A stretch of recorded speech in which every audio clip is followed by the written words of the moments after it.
नमस्कार स्वागत करुँची मोर आउ गोटे नुआ ब्लॉग को।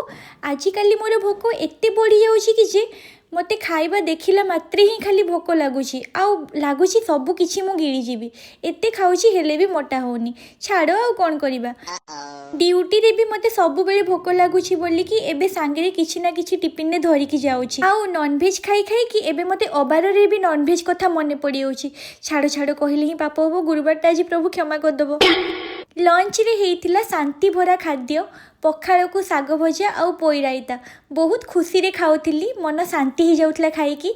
आम घरु आसीथिला लंका बापा नेकी आसीथिले यार राग मते जणा नथिला बहुत एक्साइटेड रे खाइदेली खाइकी पूरा बेंड बाजी गला आउ केबे भी लंका छुईबिनी मु। तापरे मु चलली ड्यूटी बास खाली पखाड़ खिया निदटा न आसू नहले सेठी सोईकी मु घुंगुड़ी मारिबी एमती रास्ता रे मो छाई सह खेली खेली मु ड्यूटी पड़ेली भलरे ड्यूटी भी सरीगला मोर। रूबी दीदी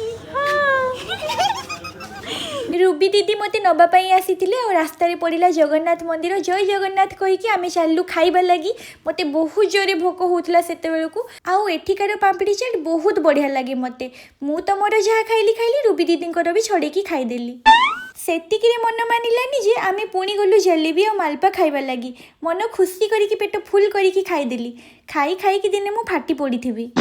खाइबा पीबा सरला परे मु पड़ी आसतिली मोर रूम को तो एबे पाई बाय बाय।